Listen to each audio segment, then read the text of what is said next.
for joining me, leadership and other stuff, and I'm Brian Houston. And it's sure good to have you on board. I love speaking to leaders about leadership. I feel like it's something God graced me to do, and that's how one of the great keys to building Hillsong Church over 40 years was our focus on leadership. I saw our youth ministry as a nursery for leadership. And so many of the wonderful leaders, people who led in the very highest levels of church life, start as young people. So our youth ministry was never about 10-pin bowling. I'm not saying they never, ever did that, but it was much more about a move of God, a revival amongst young people, and cultivating leadership. And so I was blessed to pastor a church where I was surrounded with phenomenal leaders. And that kind of thing's never a coincidence. I'm talking about not suffering fools gladly. And that, of course, is what Paul said in Corinthians, 2 Corinthians chapter 11, verses 19 and 20. Paul says this to the Corinthians, and I think he's addressing really the super apostles who were a constant bane to Paul's flesh. He says, "For you put up with fools gladly, since you yourselves are wise." I mean, he's really almost being sarcastic. He's saying, so you think you're wise, yet you put up with fools gladly. He says, "For you put up with it if one brings you into bondage, if one devours you, if one takes from you, if one exalts himself, if one strikes you on the face." And so Paul's really talking about the impact of others and how you suffer fools gladly, the impact back on you. One brings you into bondage, another one's devouring you, one's taking from you, one's exalting themselves. It's much more about them than it is about serving you. One strikes you on the face. Hopefully that doesn't happen literally, but sometimes maybe it happens metaphorically. The behavior of some people on a team can be like a punch in the face. Well, do not suffer fools gladly. It's not a lack of grace, and it's not calling people fools. I think the Bible teaches us not to do that. Call someone an idiot or a fool, but conduct can be foolish. So even if the person isn't a fool, people's own behavior and their behavior patterns can be foolish and can be undermining everything that you are called to build and to do. And so another scripture, this time Jesus talking, Matthew chapter 10, verse 16. Jesus said, "Be as wise as serpents, but as harmless as doves." You're not suffering fools gladly. You're not an easy pushover. You got discernment. You can see through things. You're as wise as a serpent, but you also got a grace to you and a degree of forgiveness.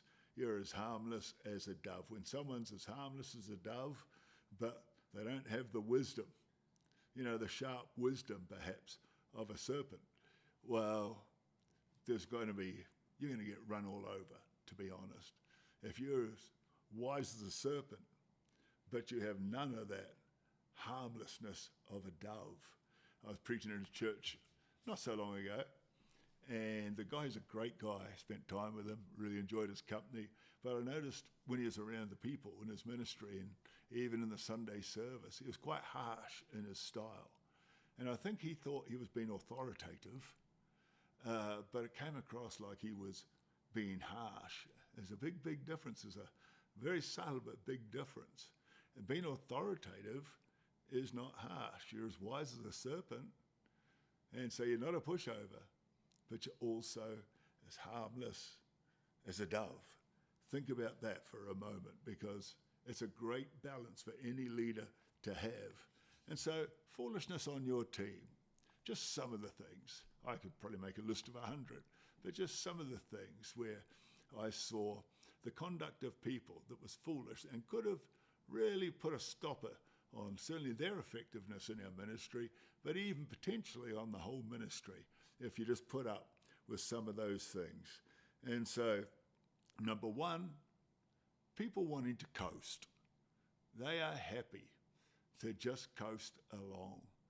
And I do remember a conversation once with one of the guys on our team, and he lived in a house. He was single and he lived in a house with a whole group of people who actually went to a different church. And one time he came, he says to me, look, about all these people who came from another church, because they don't have to do this, they don't have to do that, they don't have to. And he was talking about really some of the standards of leadership in our church. And maybe this sounds a little harsh, but I said to him, yeah, but look at their church. Because honestly, you could see it was reflected in the church that there was standards that people weren't living up to. And so if people want to coast, if they're happy just to get by and receive their pay packet, they're the wrong people to have on your team. We need people who understand the extra mile, who understand sacrifice, who understand what it really takes, who are prepared to die to themselves for the greater cause. That's not coasting. When you allow coasting, it's foolishness. And it will never, ever build anything. Number two, foolishness on your team. You're as wise as a serpent, but you're as harmless as a dove. You don't suffer foolishness gladly. So the second thing is subtle undermining. Maybe someone speaking behind your back. I could often see the spirit of a leader by what was going on in the spirit of their team. So you have a department head, and all your departments are harmonious, and it's a nice environment to be in. They have fun, they get the work done, there's no backbiting, there's unity, and it's a reflection on the leader. Oftentimes, if in one area of church life, it just seems like there was backbiting and dissatisfaction in the team, I found almost invariably it pointed to the leader of that team. And sadly, it's possible, whether you're in business or whether you're in ministry, to have people who subtly undermine, often because they actually have a different agenda to you. And that is toxic to any team. And it's cancerous. And it'll eat away at your DNA. Everything you're trying to build, they are subtly undermining. It's foolishness to put up with it. Be as wise as a serpent. Be as harmless as a dove. Don't put up with foolishness gladly. And so, again, why would people do that? Often because they, in fact, are running their own race. They, in fact, have their own agenda. They're not getting their way, and so it comes out in the way that they're leading other people. Number three, foolishness on your team. When someone lies to protect themselves. Have you ever seen that? You know they're lying. You have to challenge something. You have to confront something, which is part of leadership. And the person, they'll either blame others or make excuses or just lie. I caught people sometimes, and obviously these are not the majority of the time, in fact, far less than even maybe 2% of your experience with people. But it's dangerous, it's foolishness, and you shouldn't suffer foolishness gladly. And so people lie to protect themselves. In leadership, you have to have the grace to allow people to make mistakes, because we all make mistakes. I've made mistakes, you've made mistakes. The frustration is not that someone would make a mistake, it's that they keep making the same mistake. This may not be a good example in 2026, but if your wife comes home, let's just say your husband comes home, and they've scratched the car, put a dent in the car. If that happens, it can happen. These things can happen. If it happens once, well, you're gracious. But if they come back next week and there's a new scratch on the car, and I'm talking about my wife, but the reality is that most of the dents or scratches on our car in the last few years have not been my wife, it's been me. Just recently, I forgot to put the trunk or where I live in the world, the boot. Forgot to put it down. It's like a little SUV. And went to go out the garage and bang, collected. Not only did I damage, the car didn't have any damage on it, but I damaged the garage door. So these things happen. They happen. In life, we can make mistakes. In leadership, we can make mistakes. And a good leader who's harmless as a dove, he will accept that. He'll work with people. It's just frustrating when people keep making the same mistake. And even more frustrating is then when they lie to try to protect themselves. Number 4, people who give lip service to you and your culture and the DNA that you want to achieve. They give lip service, but when it comes to on the ground, they're doing something different. I don't know how many churches we had around the world, but it was a lot. Many of them mega churches led by incredible, to me, mostly young leaders, apostolic in their own gifting, and many of them were mega churches all over Europe. Literally, they'd qualify as mega churches in their own right. South America, Europe, USA, obviously Australia. In Australia, I think at least 3, maybe the largest 4, definitely 3 congregations in Australia were all part of Hillsong Church. They were campuses of Hillsong Church. And so there's a lot of great leaders leading in a significant way and very, very powerful. And they were fully submitted to the greater cause. But I can think of 1 or 2 over the years who they gave lip service. In other words, when you were there, they would say all the right things, but behind your back, they'd be saying something totally different. I can think of one example of a guy who would say to his team, not when I was there or anyone else of our key leadership was there, they'd say, we are not Sydney. We are not Sydney. We're not trying to be Sydney. Making Sydney the opposition. Sydney obviously being where we started and where Bobby and I were based. And so give lip service, but often we're leading and behaving in a totally different way. Same thing many years ago in Eastern Europe. We had a couple there who, well, if I was there, they behaved themselves very well. But when I wasn't there, it became clear they were abusing people. They were kind of bullies. And not only that, but they were being inappropriate with money. You could go as far as saying corrupt. They could have ended up in jail. We had addressed it. And it's really funny how someone like that makes you the enemy when it was their behavior that was so off course. But they're saying all the right things. They're saying all the right things, but behind your back, they're doing a totally different thing. You can't build with that. We've got to all be together. We're serving a single vision. We're serving a single mission. And so watch out for that. Watch out for people who are giving you lip service, but doing something totally different. It's number 5, and these all lead into each other. People who are running their own race. Paul said toward the end of his ministry, I have run my race. I have finished my course. But when he said, I've run my race, it wasn't actually his race.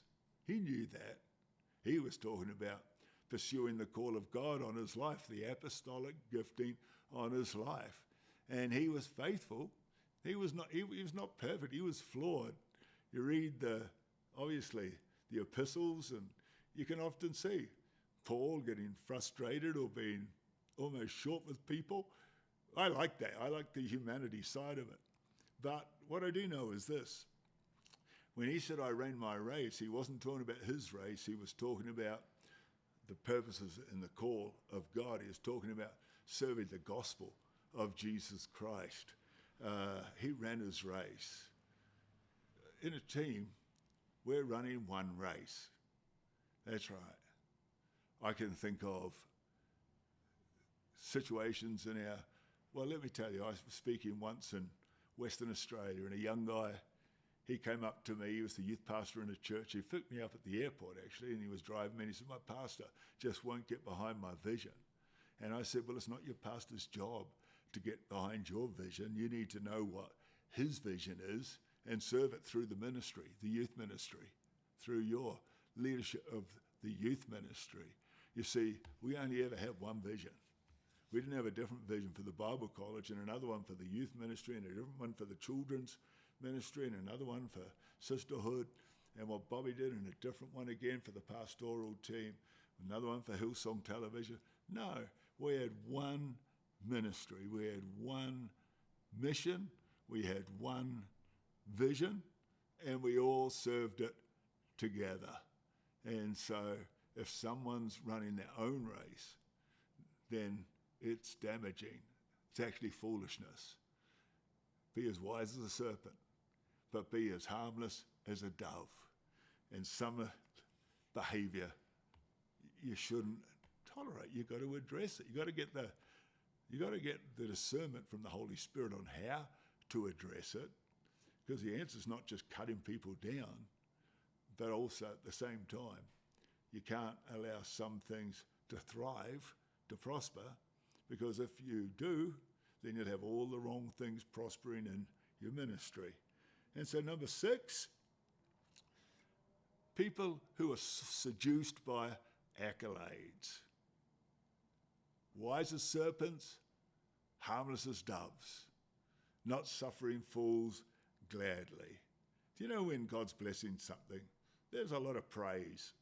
There's a lot of accolades. Nothing wrong with encouragement. We all thrive on encouragement. All of us need encouragement. But accolades, applause.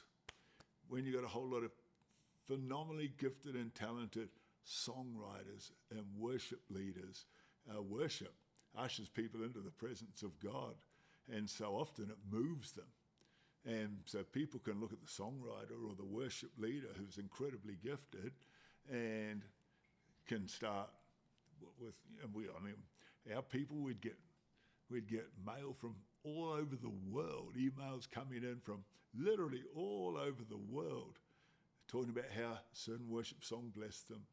And a lot of people, they transfer their, if you like, the anointing and, that thing that moved them onto the individual. And most of our team was so great, and they never, ever allowed that to move them. They knew that it was the grace of God. They understood where their gift came from.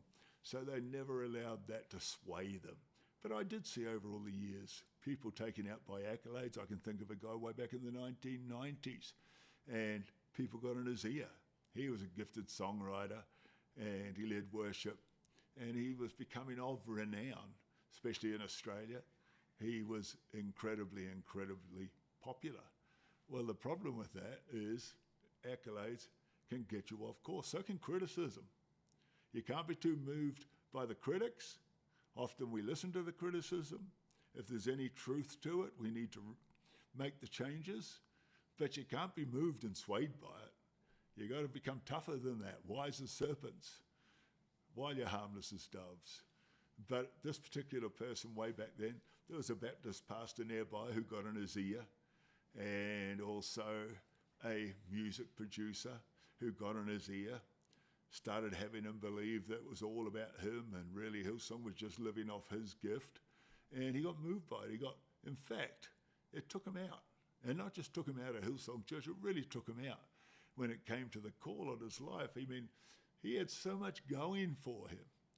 And so it's foolishness when people become moved by criticism or by accolade, and do what you can, wise as serpents, harmless as doves, to not allow that to creep into your team. When everyone's humble, when everyone realizes that what I'm part of is bigger than their part, what I'm part of is bigger than the part I play. Not everyone likes that, Not everyone likes it. But we need to really understand the importance of it, because I've seen people get taken out because what they were doing was incredibly successful. And it'll lead me to number 7, which is foolishness on your team. when people overrate their importance. Romans 12, let no man think more highly of himself than he ought to think, but think soberly, according to the measure of faith God gives each man. Do not think more highly of yourself. I think it's possible to think too highly of yourself. It's also possible to think too lowly about yourself. It's very possible to just think far too much about yourself. But what we need to understand is ultimately it's the grace of God. Thank God for his goodness and thank God for his grace. And so, if your church is being blessed, or whatever you're building, your business is just thriving and flourishing and expanding on every side. And so inside of that, everyone else is flourishing. So, for example, we had a youth ministry over years that was incredibly successful and powerful and penetrating. I think Hillsong still does have a great youth ministry. And, the youth ministers, they were good. They were great. Maybe not quite as good as it would be possible to start believing, because they were part of a revival. The whole church was moving forwards. We were having multiple services with people lining up around the building to get into the next service. And so every part of church life was flourishing and prospering. Nothing wrong with being confident, nothing wrong to understanding that you got something significant to offer. But I saw it too often. People started thinking that what was on them was bigger than on what was part of, and they went out and thought they could get the same success outside of Hillsong Church, and frankly, it just wasn't as easy. It just didn't happen like perhaps they expected it would. And so with that in mind, let's not overrate our own importance, but just be grateful. If God's blessing you and you're part of a team, just be grateful you've got the honor to be a part of that team and to live in the thriving, momentum-building atmosphere that you're a part of, because it actually affects everybody in a way that causes people to be able to thrive and flourish themselves. Number 7, overrating your own importance. You're great, but we need each other. And if we live like we know we need each other, we're going to be all the better for it. Number 8, they lose sight of the true ideals. You have gold values and you have brass values. Gold values, that's who you are. That's who you want to be. Brass values, perhaps, is what people think you're about, but it's not about that at all. And so it's possible for people to lose sight of the true ideals. Anyone who makes it about money have already lost sight of what you are already about. Thank God for blessing. Thank God for the overflow that maybe is impacting your life. But if you want to make it about money, that's a brass value, and it will take you out. And the Bible talks about it many times and in many ways. Money itself's not the problem. It's the pursuit of money that's the problem. And I think we've got to be very, very careful when we start making it about things. Other people, they make it about networking. They can use, well, let's just say Brian and Bobby's relationships to build their own lives, build their own ministries. I can think of a particular example where, well, one particular woman, she decided that she was given the job of driving one of our guest speakers, very famous guest speaker, and she very much made it about herself and locked herself in there and attached herself to that and basically started attempting to benefit from what she's part of. Look, if someone's going to bless you, nothing wrong with that whatsoever. If someone is drawn to you, nothing wrong with that whatsoever. But just like people can make it about money, they can make it about networking, and they can make it about using you to get to someone else. And that's always sad as far as I'm concerned, because people are making it about whatever opportunities that maybe come their way if they're part of whatever it is that you're building. And so I'll just give you one more. And that is number 9. Foolishness, you see, in the middle of a crisis. Hopefully you don't have too many crises in your ministry, but I'll tell you what, when you do, you're going to find out what's really inside of people. And don't suffer foolishness gladly. I know when our church went through a crisis season, you really saw what was in people. And of course, many people came through with flying colours. But I saw someone else who played to the baying crowd. In other words, there was a whole lot of swirling negativity and criticism and anger. And the person I'm thinking of in a meeting, closed door meeting around a board table, he basically used scripture out of context as far as I'm concerned to play to the baying crowd instead of using the opportunity to be loyal and, to, protect you in your leadership. Quite the opposite. The same person told my son, your dad was never my friend, he was my boss. Well, I wished I knew that earlier, because if I had, I would have treated him more like I was a boss than like I was his friend. Or they said to my daughter, maybe you've put your father on a pedestal. So these are only small things in themselves. They were hurtful to my kids at the time. But what I do know is in a crisis, foolishness will expose itself. You'll see it. And you've got to be prepared for it. You've got to be ready for it. And you've just got to decide, I'm not going to suffer fools gladly. We don't cut off people, but we also don't tolerate behavior and conduct that's going to undermine your impact and your effectiveness. Be blessed. That's all I got for you today. Be as wise as a serpent, be as harmless as a dove, and we'll see you next podcast.